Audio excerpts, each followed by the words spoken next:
Good morning from Panhandle Outdoors, America's only daily outdoor TV show. Your source for fishing, hunting, and information for folks who enjoy the great outdoors. Now sit back, relax. It's Panhandle Outdoors.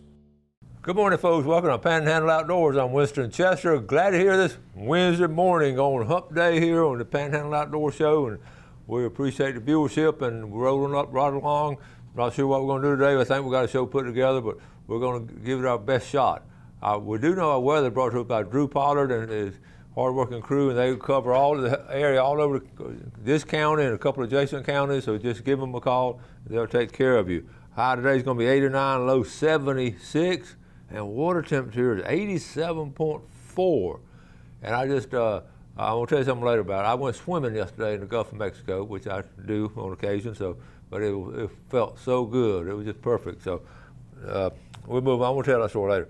Okay, River Reason brought to us by Mountain Dew on the outdoors with Mountain Dew. Apalachicola Bluntstown, 7.5, and the Choctaw at Caryville, 5.5. And the tide chart brought to us by Kent Forest Lawn. Decent tides today, and it's pretty decent, and in the next couple of days, not. Anyway, high today, right here, middle of the day, 12 noon. You don't usually get that right at 12 noon, and low at 8:56. And just always amazes me how the tides just change around. They're never the same thing. There's always, tides always moving, and highs and lows and all, and it sort of keeps you on your toes if you want to try to catch them at the right time. Wind will be coming out of southeast at about 8, and looking on there, we got a tropical disturbance headed this way. I was telling Jeff that they're going to be right here on the opening morning of scallop season. It's probably going to be right there next door to us with rain all week long. So, but anyway, we'll keep an eye on it, and we know about being prepared. So we'll just do the best we can. Let's take a break. We'll be right back.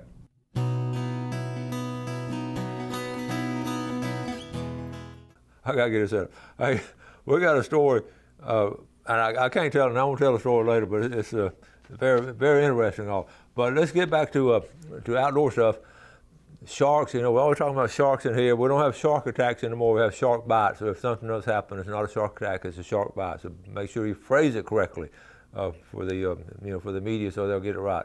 So anyway, we saw some. I talked about seeing some this weekend on our trip. Scott Lindsay sent me this video of his son, a good fisherman, and they were out there. Let's see if we can get it up here. He said, and they saw a lot of fish and caught a lot of fish over the weekend. This is out from Panama City, and he sent me this video because they saw a really big shark. Let's see, Jeff, I don't know if we're going to get it to play or not. I did have it. I got it here. All right, here we go. All right, they're offshore there, off from Panama City, and they hooked this big shark, and you're looking at, this is a big shark, folks. This is, we call it the same, we're doing the same thing about probably the same time off of Caryville down there, Saturday. And they got theirs up more than we did. They played with it longer, and which is good, but they got a heavy duty, we were fishing a lot of reel. They got a good heavy duty bottom reel there, rod I meant, and reel. And they get up this close. And that's a bull shark. They're very prevalent here along the Florida Panhandle coastline. Okay, so anyway, that happens almost every fishing trip. And the captains told me, I've talked to four different captains. They said some of the worst sharks we've ever had. Now I was also out yesterday. I was in the water all weekend, and yesterday I was out in the woods, had a situation where I had to go look for something along the shoreline, but I had to look back in the woods. So here I am in my I drive down to this area where I think my object I'm looking for. I drive down this area to look for it along the shoreline. I'm getting out of my truck, and I look down, I got my flip-flops on, and I look out in the woods and grass and trees. I said, let's go home, put on these snake boots. So I went back to the house, put on my snake boots, came back down, and I started thinking about snake bites, and I felt so much more comfortable with those snake boots on going back in those woods this time of the year. And then it made me start thinking about snake bites. And I've never been around, I've never been bitten, never been around anyone that's gotten bitten at the time I was with them. And on my tackle bench at the house, this This is the old snake bite kit. If you ever had, if you from my generation and had Boy Scouts, you had one of these, or if you didn't have one, you got one pretty soon, because if you remember what it was, okay, this little gadget here, you can't use these now. These are so dangerous. You pull it out, and I remember us talking about it in Boy Scouts. I don't know if they, well, anyway, in this area right here, this is new. I found this at a, okay, I'm not gonna get it out because there's razor blades in there, okay? And there are blades in here, and these are the suction cups. So if I got, if the fangs bit me right here, then what you would do, this would make a suction. You'd squeeze it and put it on there, and that would suck it out, okay, like a suction cup. Suck it out, then do it again, keep doing it. And but what they wanted you to do when you got bit, they wanted you to take the razor blade and sort of just make a cut, like you got a cut right here. Wait, one just fell out. Look at here. Y'all see that? That's the razor blade. I'm not gonna do it on air, but you make a little X right there, and then you put that on there and suck it out. So anyway, these are not recommended anymore. They are collectible, and so I just want to share that with you. I've taken that before and showed it to my students. They had no idea that's what you would do, and you're not supposed to do that now. But anyway, modern day, I'm thinking a lot of us was around this. Really, in modern day, I looked up just make sure we're on the same page. First of all, on snake bites, I haven't talked about snake bites in a long time, about how treating them, and hopefully you'll never be in that situation. But I looked up all kinds of stuff last night. But first of all, you want to prevent them if you can. Like, don't wear flip-flops in the woods. Wear snake boots in the woods. That's one thing, and I figured that one out. But always, number one, and this comes from different sources, always be careful where you put your hands and feet. I'm really bad about if there's a log, if this is a log right here, I want to push it, I'm always bad about doing that. It's a miracle I hadn't been bitten on the fingers. But most people get bit right in here on the fingers. Okay, so you don't want to push stuff out of the way. If y'all are woodsmen, you know what I'm talking about. Number two, don't lie down and sit down in areas where there might be snakes. Again, a lot of times walking in the woods, you get tired, you find an old tree, and you want to sort of lean up against it, and that's not good. Number three, wear good boots. We just talked about that. Number four, do not attempt to capture, handle venomous snakes. As a kid, that was our game, was to capture snakes, and we did it on Saturday mornings. So we just capture snakes, but I don't do that anymore. Okay. If you're going camping, take extra care around swamps and all. And if you set up a tent, if you go backpacking, we did this in the mountains when we set up our camp and all, and you would clear everything out around you so the snakes won't be there. So clear out all the area and have a border between. So most of y'all know that. And then let's say one or two more on how to, if you come across a snake, back away from it. Okay, back up, so back away from it. So I think we probably knew that one. So.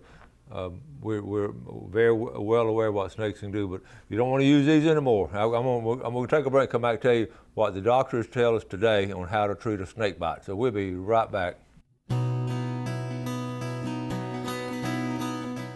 Okay, welcome back. Okay, so here you are. You got snake bit. All right, so you snake bit, and here's what the doctor is telling us now on what to do on snake bites, and make sure. And because really, okay, right here. Wash the bite with soap and water, okay? Let me see, the best way better. Wash the bite with soap and water. Number one, I don't know how that happened. Okay, wash it with soap and water. Number two, keep the bitten area still and lower than the heart. This was, I say recent, they figured this out years ago. Keep it lower than the heart. Number three, cover the area with a clean, cool compress or moist dressing. So you want to cover it and compress a little bit and try to ease the discomfort. You monitor the breathing and then remove all rings, watches, and constrictive. Number four, you monitor the breathing and heart rate. I just don't know. If you're out, think about it, if you're out in the woods, you can do all the monitoring you want, but you're not going to be able to do anything. So you got to. I've always thought when I'm up there in Calhoun County, I'm properly way up there. If I'm going to be snake bit, it's going to be up there. I'm a good ways away from any kind of medical help, and even if someone's with me, the best thing to do is just get the person in the vehicle and get them to the emergency room. And I've thought about this too. I don't know if you think about it. I would of course call 911. And even if it's a long distance like I would be, and some of y'all would be on the leases up there, do you call 911? I wonder if you can meet the ambulance like halfway. I don't know if can y'all do that. I don't know if they'll do that for you or not, but I would think so in an emergency. I just always thought about it when that happened to me. Okay, here's some things you shouldn't do. And okay, don't pick up the snake. You don't pick up the snake. Okay, don't apply a tourniquet. And a lot of times the old timers would, put a tourniquet on it. Put a tourniquet on it. You don't do that. Number 3, don't cut into the wound at all. It's all, the infection is a very strong chance of it happening. Then don't try to suck out the venom like you see in old movies. And I thought you would do this. I thought you'd put cool stuff on it, but you don't put ice or use water or submerge the wound. Don't drink alcohol. Ain't gonna worry about that. Don't drink beverages with caffeine, and don't take away pain relieving medication, as ibuprofen and all. So those are the things you don't want to do. So anyway, so those things are important that we go ahead and learn that. So anyway, we'll talk about that. And also, I have a picture here, but before we get to that, I want to tell you again on the tournament how, 1 ounce, we were out of 5th place by 1 ounce, and then the 3rd place team was out of 2nd place like 1 ounce in the tournament. And we'll talk about, why you put fish in bags and all kind of things like that. And here's I'm gonna tell you what happened to us, and I don't have anything to demonstrate. Okay, this is the fish. Okay, this is our king mackerel that we caught. Okay, usually we caught this king mackerel in a tournament. Now, usually, this is the old teacher coming out with me. I try to find some kind of example. This is a gaff where you go down and gaff it. Okay, this is the head of the king mackerel. So what you want to try to do when you gaff it, you want to gaff the head right here, ideally on a perfect gaff, and that way you don't lose any blood. And you're saying, well, that's silly. Well, it's not. What we did, and Tony had to gaff. We usually let him gaff because he's so good at it. It was, like I say, the 4th quarter, 2 minutes, that kind of stuff. He wanted to make one safe gaff. So many times with the gaff, you knock him off. So Tony went straight for the center part of the body and hooked it and brought it up, which was good, safe, and we all were 100% agreement with that. We all want to do that. But what happens when you gaff them right in here, you get all that blood, okay? All that blood spurting out. And you have a hole, gaff hole about like that right there, and that blood is coming out. And especially they're wiggling and throwing out more blood. Well, you understand that we lost a couple of ounces of blood right there. In fact, some of these tournament fishermen have these cotton balls. Immediately when they bring them aboard, they'll stick that cotton ball right down into the hole, and so the ball will absorb the blood and all, stop it from going like that. So anyway, that 1 ounce of blood is very important. So I wanted to pass that on to you. So now listen, while I was away on a fishing trip, my friends, they said, hey, Winston's out of town, he's down at Carabel, let's go fishing. So this is what Bill Shields did. Here we go, Bill. Now, I'm just kidding here. Bill Shields, let's see. We had another fun week at the houseboat with my buddies, Dennis Sauls and Bill Allen. We ate pretty good too. So here we are right here. Let's see. Got a nice mess of fish down at Howard Creek on Bill's houseboat. And that is a good mess of fish right there.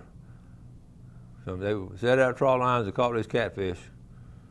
And they're coming back in. Well, actually, he's at the houseboat there, and the boat is hooked up behind him. He's at the sink cleaning them. Good job, Bill. And I was just teasing about that. Okay, tip for the day. Tip for the day. I ran across this. If you want to hang too many rods, like a lot of us have way too many rods and reels, where you going to, you got them in the corner of the garage and all kind of places. You want to go overhead if you can. I ran across this picture the other day. I want to share it with you. Now, isn't that a cool idea right there? Put that's something that just, okay, and put that, attach that on top of the garage, and you got all that space up there to put rod and reels in. I just thought that was, here's another angle from it right here. So I just thought that was a cool idea. Okay, and I got one more picture. Brock Meyer. Let me see. Brock Meyer sent in a couple of pictures. He had a good day the other day offshore. This nice amberjack. We caught a bunch of it. Look how beautiful it was. And they caught it. This is a 33-pound king. I told him if he'd have fished the Carabel tournament, that would have been second place. That'd been a $4,000 fish right there. He got excited. So anyway, here's young Brock just learning how to fish here a couple of years, and he's catching pompano right and left and all kinds of stuff, going out catching king and amberjack. You can do it if you have that love and passion for it. So let's go ahead and take a break. I'll tell you what we're going to do. I just have a good feeling about today, and we're going to give away a couple of mystery tackle boxes after this break here. So we're going to be giving this to you. So let's take a break. We'll be right back.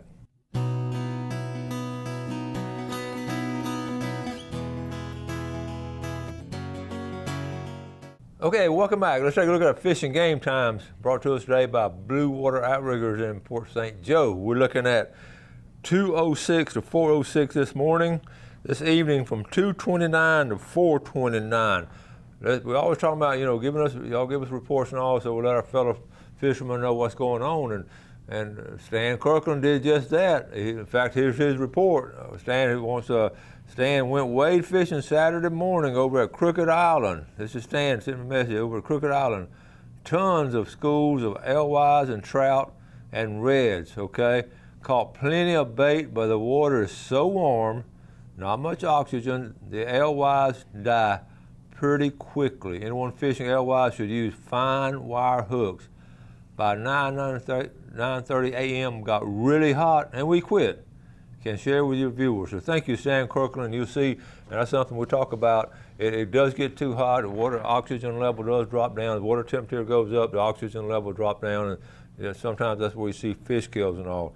Now I want to give you a couple of tips from the weekend. Again, just doing things. And these right here are my glasses. I have a couple of pair of these for a reason, because I lose them or misstep on them or something.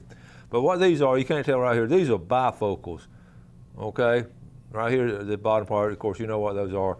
And at first, I was a little hesitant on getting them, try to get used to them. And once I got them, and I got used to them really quick, but it comes in handy so well. I had a situation this past weekend where I was trying on everything, and I couldn't have seen it with this fine fishing line, but with these bifocals, it was perfect, just picture perfect as far as tying stuff on. So if you get a little bit, if you need them, go ahead and get them and have them with you on those fishing trips. I have another pair for driving. So that's one. And then Gail bought me. She wanted me to make sure it stayed cool. So she bought me one of these, where you wrap it around. And I didn't use it, but don't tell her. But anyway, the idea is good. But really, these are cool. Okay, they really cool your neck, and as hot as it is, these really come in handy. I haven't been a fan of them in the past, but they're sort of growing on me.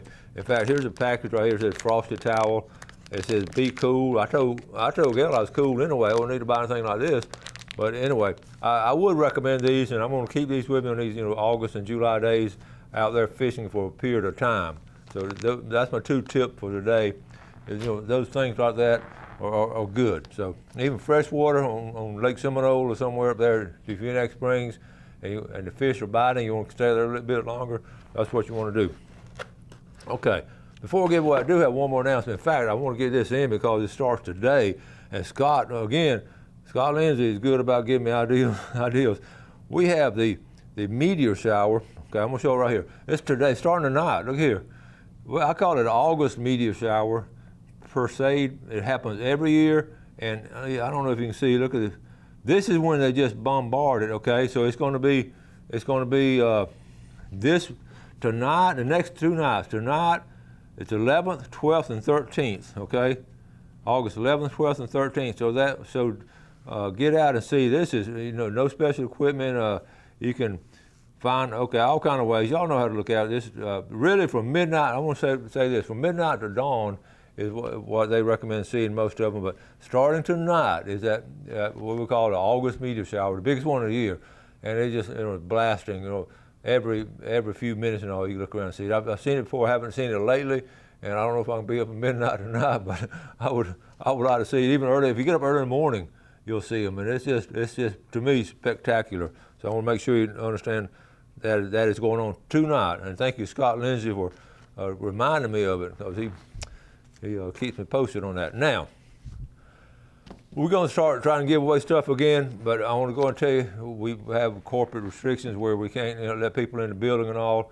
So when you win something and have to pick it up down at Fox 28, I want to ask you to call Donna, and our number is 215-6500. You can look at Fox 28 and ask for Donna, but I'll repeat it. So we're going to give away 2 mystery, not 1, but 2 mystery tackle boxes on a Wednesday. We're going to catch you all by surprise. I like to sort of mix it up every now and then. So on this, I'm going to see what's in this one. Well, you can see, look at here, hooks. This is good right here. Good stuff. I promise you can catch fish with these things. Okay, look at there. Okay, all this stuff in here. Cajun, look at that Cajun. Oh, anyway, so you never know what you can get. This is a monthly service, and I ordered it each month to just give you all, and with the situation we haven't been able to give away many. So here we go. The first winner is going to be all the way from here. Okay, Miranda Ward. I'm going to stick this right here, Miranda Ward, and the second winner right here. I've got my address on it. The second winner of the mystery tackle box is going to be Michael Westbrook. So I got you right here, Michael. I'm gonna put it over there, and call Donna at number 215-6500. And I don't know what's in your box, Michael. I'm sure it's the same thing. So, okay, so call about that, and we'll do this on occasion now. Make sure you're paying attention, and our loyal viewers get rewarded. There you go, right there. So we're all set for that. Okay, we've run out of time. Tomorrow we're going to put in I'm going to show you how to clean the Florida blue crab, because we've been talking about them later. So we'll talk about that tomorrow. You have a great day today. Drive careful with these school buses all around our Panhandle. Do something good for your fellow man, and God bless.